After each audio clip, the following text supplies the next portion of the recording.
Year award here as we stick in the West. The Suns taking on the top-seeded Oklahoma City Thunder here in Game 2. The Suns, of course, are 15.5-point underdogs to the defending champs, which tells you how tall of a task Kendrick Perkins they are facing. So if Phoenix is going to make this even a competitive game, let alone a series tonight, what is it going to come down to? Well, you know, in all these series, all we keep talking about is the X factor. Well, in this series for the Phoenix Suns, let's talk about who's going to be the factor, who's going to be the guy that's going to lead them, and it got to be Devin Booker. Like, I'm waiting on him to have that moment. He didn't have it really in the play-in tournament. I felt like Jalen Green was that guy for us scoring-wise. When you're going against the champs, and I know this is one of the greatest defensive teams that we've ever seen in NBA history, you still need Devin Booker to rise to the occasion. We're talking about one of the most efficient, elite scorers that this game has ever seen on the big stage. I need to know if he's ready to dance. What? Respect, Perk, you know I love you. I love you. You're my big bro. But did you see what they were doing to Devin Booker? He still had 23 points. They were double-teaming that man. Good enough. 23 ain't good enough, Sinead. You got to find a way. We got to realize, listen, I didn't watch Kobe Bryant get doubled. I didn't watch Paul Pierce get doubled, and I done still seen them come out with 40 pieces. You still got to find a way. Yes, your coach got to help you. I understand. Your teammates got to help you, too. No. I know that, Sinead, but you telling me if Devin Booker continue to average 23, they're going to have a good shot at winning the game in this series? You do need more points, yes. But still, when I was watching Devin Booker play, I was also seeing that defense that you said is historical double-teaming him. And he needs people to take the pressure off of him when he releases the ball. He's already scoring in those pockets of transition. He's scoring in broken plays. But when you're double-teamed, it's very difficult. This is a defense that forced 17 turnovers against the Phoenix Suns. Do you know how many points they scored off of that? 34, whereas they took care of the ball. They themselves, the Oklahoma City Thunder, only committed 6 turnovers. And so for how many points? For 2. For 2. So, like, I understand that we want a Devin Booker moment. Trust me, I love that. He's one of my favorite players. But by design in the playoffs, they're going to attack that man until someone else beats them. Someone not named Devin Booker. It's got to be Jalen Green showing up in big moments. We've seen in the play-in, he's exploded. He's had some big games. If he is able to drop 30 or so, that takes pressure off so the defense can move and adjust. But right now, they're just circling around him. Yeah, I know. Yes. You know what my grandpa used to tell me, God rest his soul, right? When two people disagree, the next word is bet.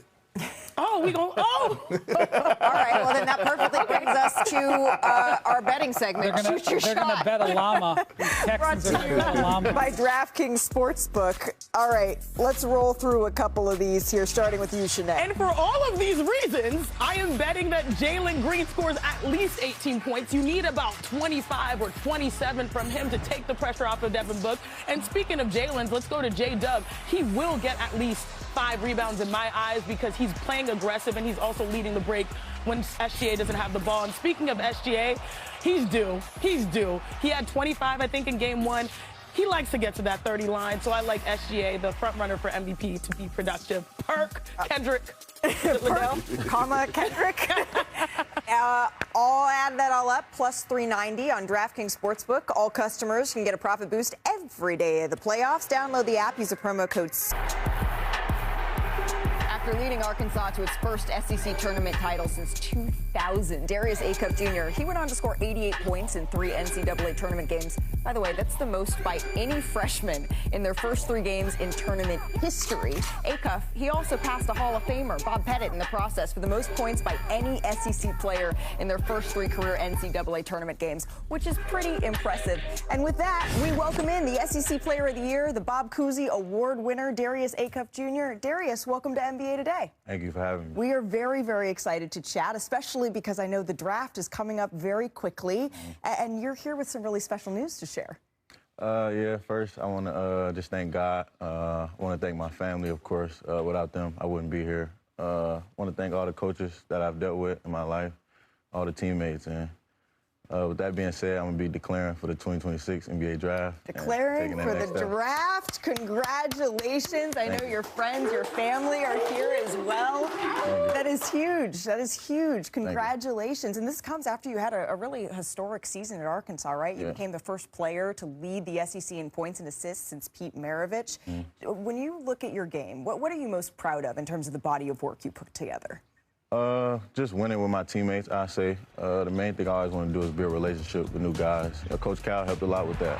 He had a lot of success with point guards, so I learned a lot from him for sure. Speaking of Coach Cal, he has a long history of coaching NBA guards. Derrick Rose, John Wall, who you built a relationship with, SGA, and our very own Kendrick Perkins. He said that out of that entire list, you to him are the most impressive.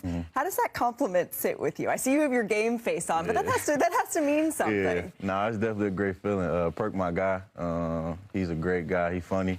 Yes, he's real funny, but I mess with Perk a lot. That's my guy, and just to hear that coming from him, he's an NBA legend himself, so. Just to hear that coming from him, it's a great feeling for sure. Now, gosh, I'm going to have to call him an NBA legend every time on the show now. All right, Perk, I get it. But your preparation, it began long before Arkansas, right? Your dad, he played for Eastern Kentucky in the 1990s. What did he teach you? What was it like when you were growing up with him?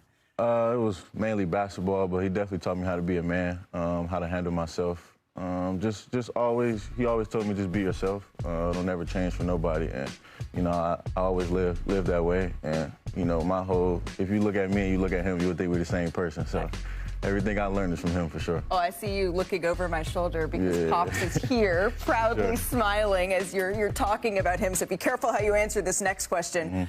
When was the first time you beat him one-on-one? That took a while. I ain't even gonna sit up here in front. That took a while. Probably like COVID. We was in the park. I think I beat him once. And what was the excitement level when you did that?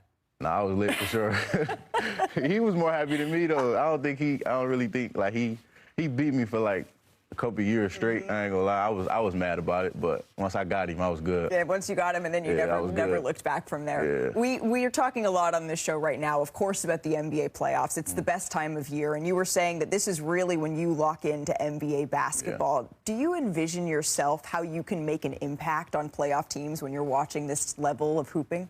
Yeah, most definitely. I see myself there next year for sure. That's one of my goals. Just watching the NBA, even in person, seeing the Lakers game, that was definitely a great feeling. It was a different feeling. It's a way faster paced. Teams are playing way harder because they're playing for a championship. So I definitely see myself there for sure. And that's the type of confidence that you want to enter the NBA with. And, I think for fans who are watching the show, they became familiar with you if they weren't already during your NCAA tournament run. But just in case anybody needed a reminder, we do a little segment here. It's called the Top of the Top. So I thought we would take a little hike over here to our big board. And we have a couple of highlights here that I'm hoping that we can walk through together, because I'm hoping we can start here with top handles. We saw this on full display. We're going to pick this up, if we could. Director Matt, please. Oh, this one is against LSU. Crossing up the big man. Yeah. What'd you see on that read? The defense was kind of, focused on me. I needed a bucket, so anything I had to do to go get one, he cut me off, so I had to make another move. And here, this is on Texas A&M. Yeah. Nice little step through. Yeah. Euro. Hey, I'll work on that for sure. Well, the proof is here. Yeah.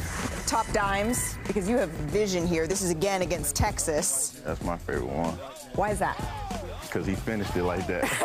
That was crazy, but the look-off was great too, though. Right. But the dunk was more impressive. Did you let him know, like, hey, when I pass off like this, you gotta finish he this? know though. That's TB. TB, he willing to do anything. And then this one against Oklahoma. Yeah, it was just a wraparound pass. I had to read it, so just read the defender. That was the best pass for sure. Nice read there. Shoot or shoot. Woo! What a find. Yeah, that's my boy. DJ had to hit that one. Yeah. All right, and then it's only right we end with top finishes, right? This is a tough one. Do you remember this?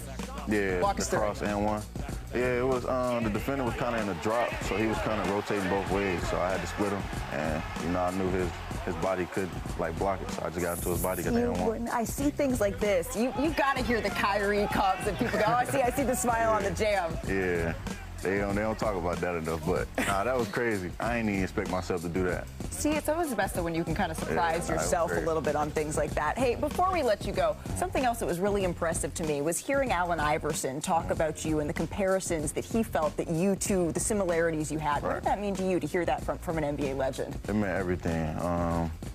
When I first watched his highlights, I told my dad this might be my new favorite player. Really? Yeah, of course, because I wasn't old enough to ever go watch him play, so I never seen it. But YouTube was enough for me. I'm gonna be honest. We got a lot of similarities. He one of the reasons I got cornrows, so he inspired me a lot. His game, he always told me just play every game like it's your last, and I take pride in that for sure. And I love watching AI, man. I cannot wait to see you take that type of mentality plus those highlights to the next level. Darius, thank you so much. Best of luck, and we're going to see you at the draft in June.